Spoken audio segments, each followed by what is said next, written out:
You know how people like to throw around facts about how some cards cost more than their weight in gold? Take a dusted gold. A gram of gold at this point of time is around 50 euros. A Yugioh card is about 1.5 grams, making it worth around 75 euros. And guess what the price charts just showed one of them selling for? Yep. However, unlike the actual price of gold, Yugioh card prices can fluctuate a lot more, and can just completely crash overnight, just like a dusted gold did when it was announced for a reprint. Now, luckily for budget players, the Maximum Gold series has that exact effect on the price of cards.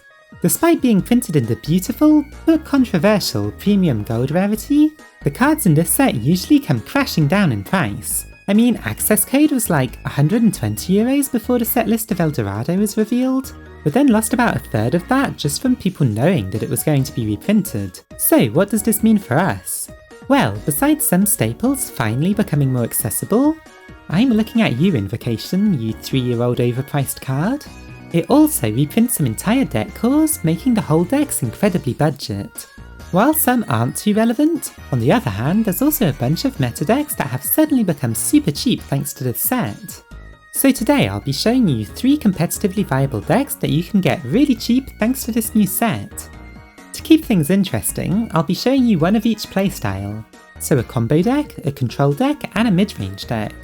I'll also be giving you some options for upgrading them if your budget allows it, or if you already have some of these staples. So, without any further ado, the first of the 3 decks I want to talk about is Prank Kids.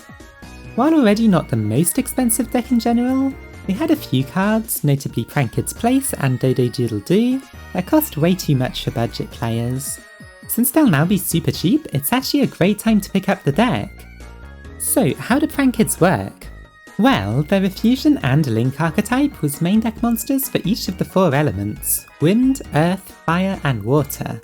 When you use one of them as a material for their extra deck monsters, they get to summon a different one straight from the deck, while getting a little bonus effect like a bit of burn or some healing. Since they now have a Link 1 monster, this basically means that any single Prank Kid is full combo by itself just by linking them around a bit. So what do you actually do with them? Well, they have a few options, but the best is their 3 fusion material monster, Battle Butler.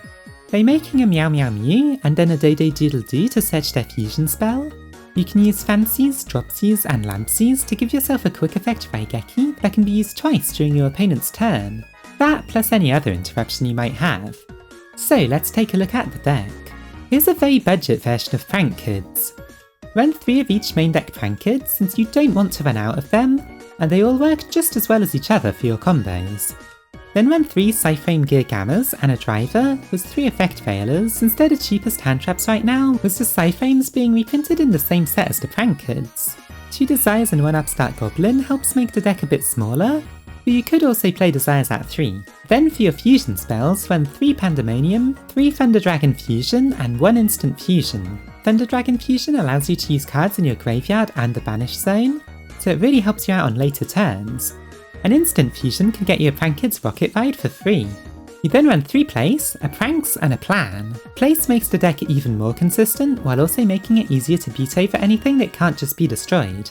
And Pranks lets you recycle resources in the end phase while drawing a card. Now, for some cheap tech cards, There Can Be Only One works well in this deck.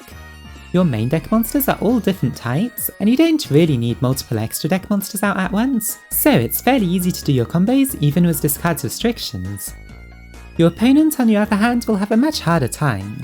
Then, Solemn Scolding is the cheapest of the Solemns, letting you negate special summons, which works well with Battle Butler in case your opponent tries to special summon that can't be destroyed by its effect. Now, for the extra deck, not everything is quite as important as the first 3 Prank Kids monsters, but the others can still be helpful at times. The most important cards are the 3 Battle Butlers, the Meow Meow Mew, and the 2 Dodo Doodle Doos and Bow Wow Barks. These are what you use to actually do your combos, getting lots of materials in play thanks to the links, and doing some burn and healing along the way.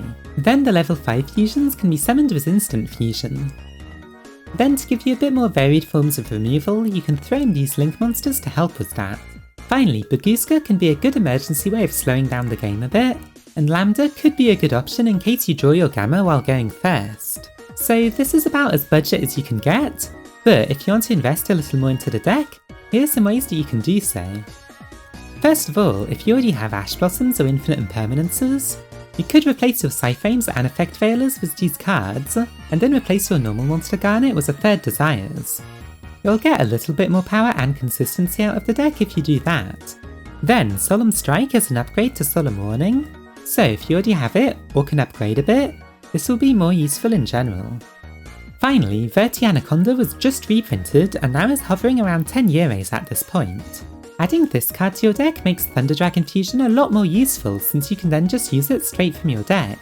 If you want to, you can even send Instant Fusion to make one of your level 5 fusion monsters. So that's Prank Kids, a consistent deck with some pretty powerful plays even on a budget. But what if you wanted something a bit flashier? Well, thanks to Dorado, you can now get most of a Scrap Dinosaur deck in shiny premium gold rarity, and for way cheaper than before. Now that Scrap Chimera, a previously expensive card from ages ago that hadn't really seen any reprints, is now affordable, there's nothing stopping you from trying your hand at dino combos even if you're on a budget. Here's what you're looking at if you're trying to play dinos on a budget. To tell you the truth, you're mostly only missing out on staple extra deck monsters, notably Appaloosa and Borrelade Savage Dragon. Instead, your board is more Xyz focused, and luckily Dolka and Lagia were just reprinted, so you can fairly easily end on both of those and more. The ratios for your dinos are fairly standard, but we're running 2 Dogoran to make sure that you can out any problem monster in the format, and only 1 Animadorned Archosaur since you don't need 2, and even at around 4 euros, it's more expensive than a lot of other cards in the deck. If Miscellaneousaurus is ever unlimited in the future, make sure to bring it up to 3.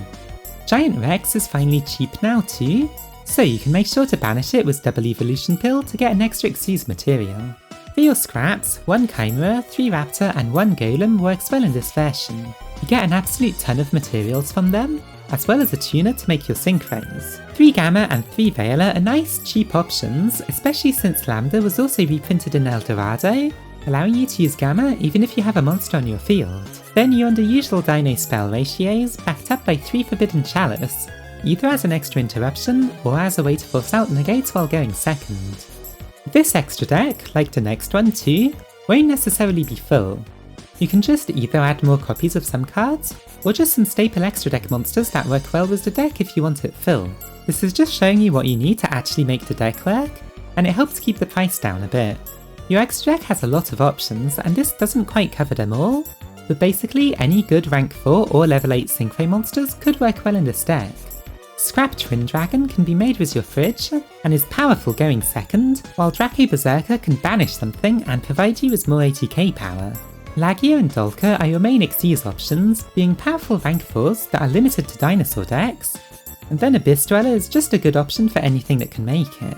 Finally, for your links, Wyvern is good for your scrap combos, Lambda makes Gamma live even later on in your turns, and Unicorn is a good way to turn Wyvern into more removal after having comboed off with it. Finally, Abomination is a good budget link 4 that you can earn some boards on. Now, like I mentioned before, if you want to upgrade this deck, you'll mostly be looking at your extra deck. Getting Ash Blossoms or Imperms to replace some Effect Veilers is good too, but really, Appaloosa and Borrelade Savage Dragon will make the biggest difference. Sadly, those have been going back up in price, so if you're on a tight budget, just stick to what's in this deck. Now, while dinosaurs are a fun, explosive combo deck, not everyone has Dino DNA. Some prefer to take it a bit slower and play control decks. Luckily for those players, one of the better control decks from recent years got pretty much everything you need for it reprinted in Dorado, which makes sense because the set was basically named after it. I am of course talking about the Eldlich deck. If you don't know how it works, think Paleo Frogs, but with even less actual monsters. You only run 2 monsters in the whole deck actually. Luckily, through a combination of trap monsters and floodgates, you'll barely feel like anything is missing. Oh, but if you do start feeling like you want to make things a bit more lively, well, just overlay your golden boys into a giant train and just start blasting. So here's the deck. Since it's a budget version, there's no zombie world stuff going on here, since Necrolord Banshee and Balladrock are climbing up in price. Also, we run some of the lesser used Eldlich cards, since there's really nothing wrong with them, and they're very cheap right now. For their main cards, you basically run the standard ratios, except that we run a third Hakero instead of just 2. You then run an Adelantado to help you recycle some resources, and 2 Golden Land Forever since it's still a pretty decent counter trap. Finally, you can run the fusion spell to make a Mad Golden Lord, an even harder to deal with boss monster. Then the rest of the deck is basically just a lot of good budget traps. Dino gives you a banish, and discarding an Eldlich isn't even a bad thing. Torrential Tribute can be triggered whenever you want thanks to your trap monsters, and the Golden Lord himself can't even be destroyed by card effects when summoned by his own effect. Titanocider is a slightly better Lost Wind in most situations, and Punishment is a destruction effect that gets even better depending on what you send. Trap Trick then gives you the flexibility of what traps you want on your field to deal with your opponent. After that, you need a few floodgates just to even out the playing field a bit. Imperial Order still isn't banned, so just throw that in since we don't run many spells, and Summer Limit was also just reprinted and works quite well for this deck. Finally, Dimensional Barrier is a pretty good tech card for this format, shutting down some decks like Sword Soul really well. It's also really cheap, so pick them up while you can. Now, the extra deck isn't the most important thing in this version of Eldlich, but there are still a few cards that can give you an advantage while remaining very cheap. 1 or 2 Mad Golden Lords makes use of the fusion spell and allows you to steal your opponent's monsters.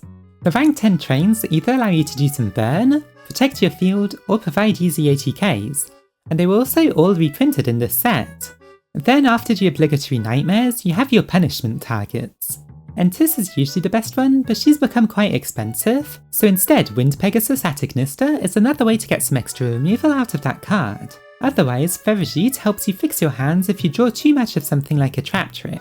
So, if you want to upgrade this deck, besides the Entis I just mentioned, Skill Drain is amazing in this deck. You won't be too affected by it yourself, but it's a huge problem for pretty much every other deck in the format. Then it's really just a matter of swapping out some of the weaker traps in your deck with some of the more powerful Solemn cards, so if you have these, make sure to run them. So that was 3 competitive budget decks, 1 for each playstyle. Will you be picking any of them up while they're cheap? Let me know what you'll be playing, and subscribe to the channel for more budget videos in the future. Thanks for watching!